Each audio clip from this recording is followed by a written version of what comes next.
Hey, Instagram family, welcome to Sergeant Dorsey Speaks. I'm a retired 20-year veteran sergeant with the Los Angeles Police Department, and I wanted to share with you a story that's being much debated right now on social media, and this involves a young man by the name of Corporal Michael Green over in Maryland. Now, Corporal Michael Green is 31 years old. He's a 10-year veteran officer of the Prince George's County Police Department, and listen, I don't know who Michael Owen pissed off, but clearly Michael Owen pissed somebody off, because a couple of days ago, and I've never seen this happen in the history of ever, family, so you know, and it'll be clear to you in just a minute why I think, and probably some of you think, this is going down the way that it's going down. But a couple of days ago, Corporal Michael Owen responded to a radio call of a gentleman by the name of William Green. He's 43 years old, and allegedly he had been involved in a traffic collision with several vehicles. Officers encountered Mr. Green, and it was believed that maybe he might have been under the influence of PCP. Now, officers said they thought they smelled PCP, so they had taken him into custody, handcuffed him, and because the patrol car that Michael Owen was driving didn't have a partition separating the front seat from the back area, which is where you would normally seat a suspect, Mr. Green was handcuffed and placed in the front seat as the officers requested and was awaiting a drug recognition expert. Now, this is where it gets a little kind of questionable to me, because it sounds like there was more than one officer on the scene. It wasn't just Michael Owen, right?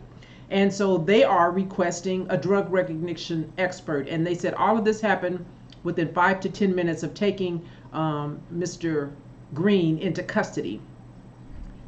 What ultimately happened is, well, we don't know.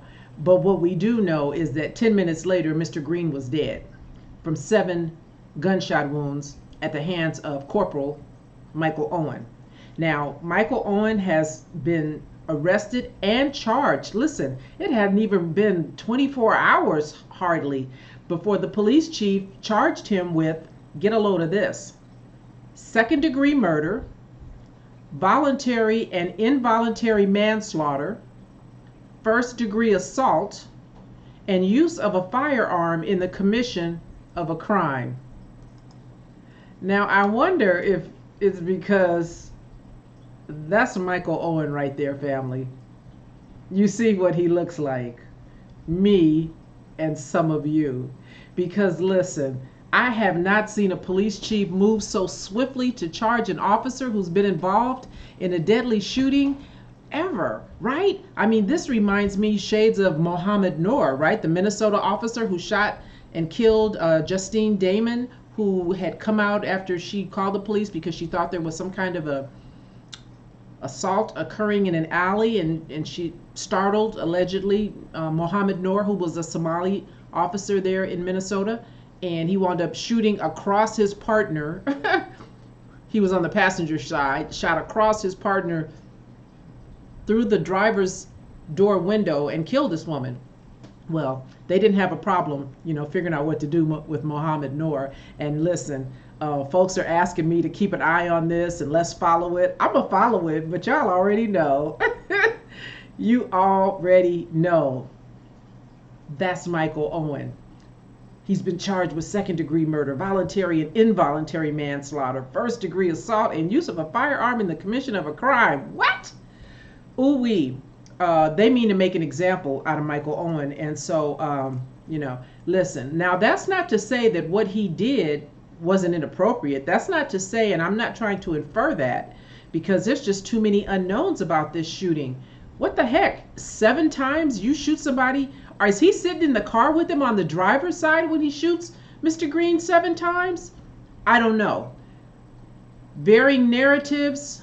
There were obviously other officers that were there. There were other independent witnesses, civilians who arrived on scene, said they saw something, thought they heard something.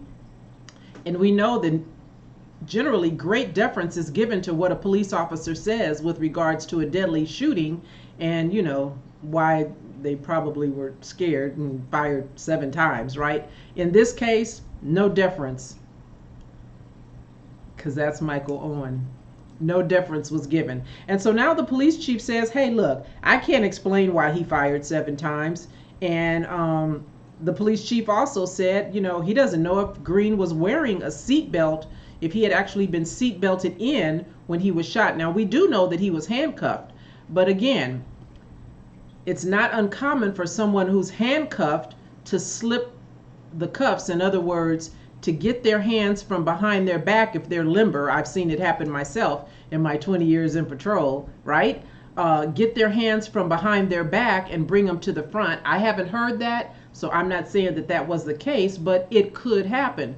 How and why, for what reason, Michael Owen felt a need to shoot this guy 7 times is yet to be discovered, yet to be known.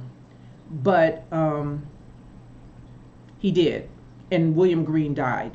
And there were 2 other witnesses who said, again, that they either heard or saw a struggle. And now the police chief is saying, well, look, ordinarily great deference is given to an officer's version, but the police chief is saying, we can't corroborate what the officer said, Owen. We can't corroborate that.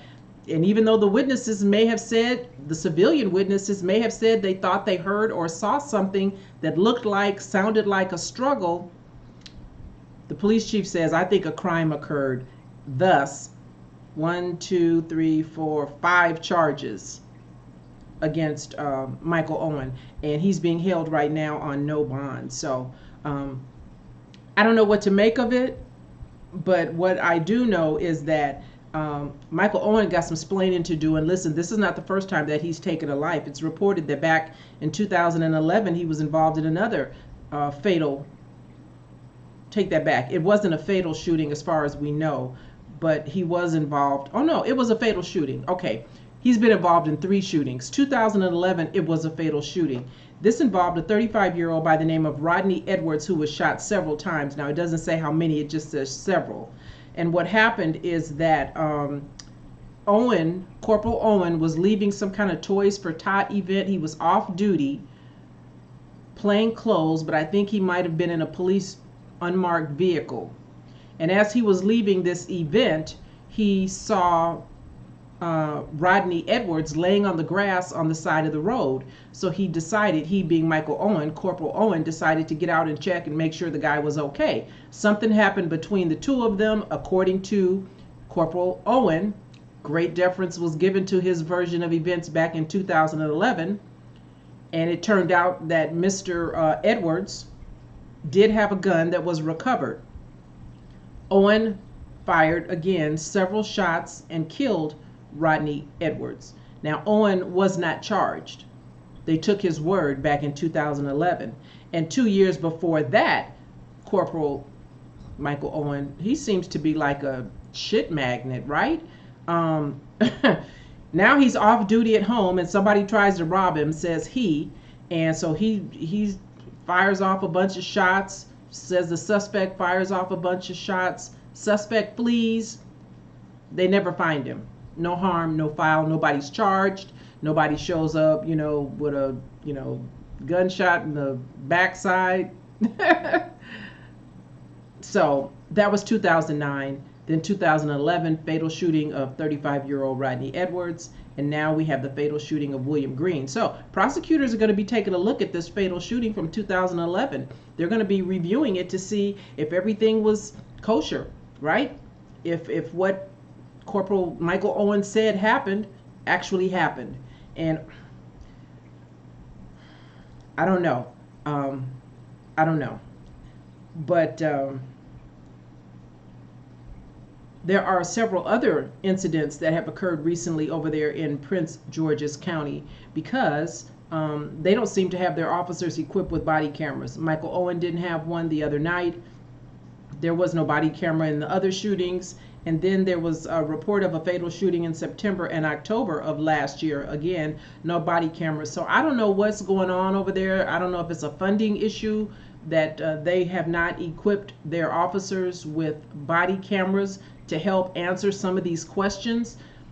but there's a lot of them. And so I will keep you posted with regards to this incident, because I've been asked to do that, and I'm just curious to see what are they going to do when a police officer looks like that and he shoots somebody 7 times who's sitting right next to him, allegedly, seemingly, in a police car. We'll see.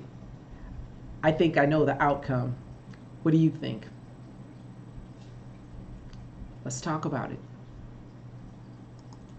That's it for now, family. Thank you for tuning in. And if you'd like to support Sergeant Dorsey Speaks, there are 2 ways in which you can do that. You can help support my mission, which is to get all of you out there listening to survive police encounters. You can visit my Cash App, Sergeant Dorsey Speaks.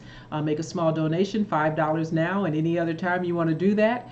Or you can visit my website, sgtdorseyspeaks.com, and purchase my autobiography, Black and Blue, The Creation of a Social Advocate. I will send you a signed copy wherein you can read all about my 20-year career on the Los Angeles Police Department, as well as the advocacy work that I've been involved and engaged in.